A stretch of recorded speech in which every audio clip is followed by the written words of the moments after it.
ಹಿಂದೂ ಧರ್ಮದಲ್ಲಿ ತುಳಸಿಯದ್ದು ದೇವರ ಸ್ಥಾನ. ಮನೆಯಂಗಳದಲ್ಲಿ ತುಳಸಿಯನ್ನು ಇಟ್ಟುಕೊಳ್ಳುವುದರಿಂದ ಅಥವಾ ತುಳಸಿಯನ್ನು ಪೂಜಿಸುವುದರಿಂದ ಎಂದಿಗೂ ಆ ಮನೆಯ ಸದಸ್ಯರು ಬಡತನವನ್ನಾಗಲಿ ಹಣದ ಸಮಸ್ಯೆಯನ್ನಾಗಲಿ ಅನುಭವಿಸುವುದಿಲ್ಲ. ತುಳಸಿಯಲ್ಲಿ ಲಕ್ಷ್ಮೀನಾರಾಯಣರು ನೆಲೆಸಿರುವುದರಿಂದ ನಮಗೆ ಪ್ರಯೋಜನವೇ ದೊರೆಯುತ್ತದೆಯೇ ಹೊರತು ನಷ್ಟವಂತೂ ಆಗುವುದಿಲ್ಲ. ಮನೆಯಲ್ಲಿ ತುಳಸಿ ಗಿಡ ನೆಡುವುದರಿಂದ ನಮಗೆ ಸಾಕಷ್ಟು ಪ್ರಯೋಜನಗಳಿವೆ. ತುಳಸಿಯನ್ನು ಮಾತ್ರವಲ್ಲ, ತುಳಸಿಯೊಂದಿಗೆ ಈ ಗಿಡಗಳನ್ನು ಮನೆಯಲ್ಲಿ ನೆಡುವುದು ಅತ್ಯಂತ ಮಂಗಳಕರ. ತುಳಸಿ ಗಿಡದೊಂದಿಗೆ ನಾವು ಯಾವೆಲ್ಲ ಗಿಡಗಳನ್ನು ನೆಡಬೇಕು ಎಂಬುದನ್ನು ಈ ವಿಡಿಯೋ ಮೂಲಕ ತಿಳಿಯೋಣ. 1. ಬಾಳೆ ಗಿಡ. ಗುರುವಾರವು ಗುರು ಬೃಹಸ್ಪತಿ ಮತ್ತು ವಿಷ್ಣುವಿನ ದಿನ. ಈ ದಿನ ಬಾಳೆ ಗಿಡವನ್ನು ನೆಡುವುದರಿಂದ ಮನೆಯಲ್ಲಿ ಧನಾತ್ಮಕ ಶಕ್ತಿಗಳು ಹೆಚ್ಚಾಗಿ ಋಣಾತ್ಮಕ ಶಕ್ತಿಗಳ ಪ್ರಭಾವ ಕಡಿಮೆಯಾಗುತ್ತದೆ.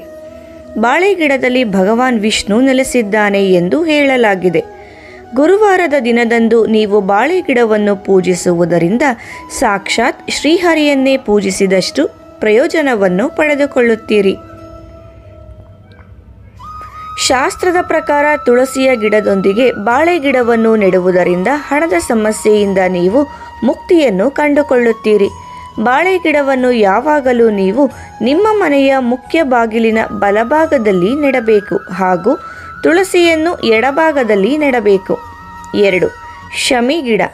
ತುಳಸಿ ಗಿಡದೊಂದಿಗೆ ನೀವು ಬಾಳೆ ಗಿಡವನ್ನು ನೆಡುವುದರಿಂದ ಶ್ರೀಹರಿಯ ಆಶೀರ್ವಾದವನ್ನು ಪಡೆದುಕೊಂಡರೆ, ಶಮಿ ಗಿಡವನ್ನು ನೆಡುವುದರಿಂದ ಶನಿದೇವನ ಆಶೀರ್ವಾದವನ್ನು ಪಡೆದುಕೊಳ್ಳುತ್ತೀರಿ.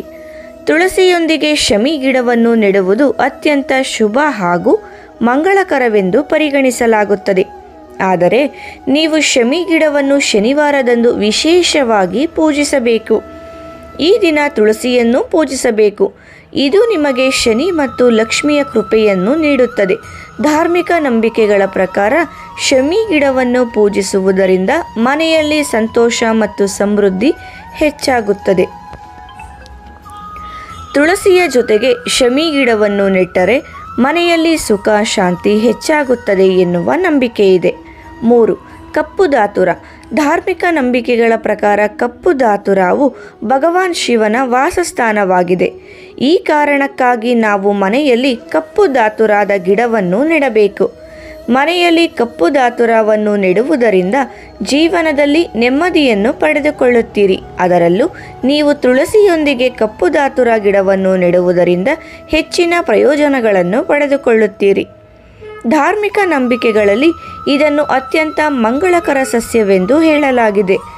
ತುಳಸಿಯೊಂದಿಗೆ ನೀವು ಈ 3 ಗಿಡಗಳನ್ನು ನೆಡುವುದರಿಂದ ಮಂಗಳಕರ ಪ್ರಯೋಜನವನ್ನು ಪಡೆದುಕೊಳ್ಳುತ್ತೀರಿ. ಇದು ಕುಟುಂಬದಲ್ಲಿ ಶಾಂತಿ, ಸಂತೋಷ ಮತ್ತು ನೆಮ್ಮದಿಯನ್ನು ತರುತ್ತದೆ ಎನ್ನುವ ನಂಬಿಕೆ ಇದೆ. ಸ್ನೇಹಿತರೆ, ಮಾಹಿತಿ ಇಷ್ಟ ಆದರೆ ವಿಡಿಯೋಗೆ ಒಂದು ಲೈಕ್ ಮಾಡಿ. ಇದೇ ರೀತಿ ಉಪಯುಕ್ತ ಮಾಹಿತಿಯೊಂದಿಗೆ ಮುಂದಿನ ವಿಡಿಯೋದಲ್ಲಿ ಭೇಟಿಯಾಗೋಣ. ಧನ್ಯವಾದಗಳು.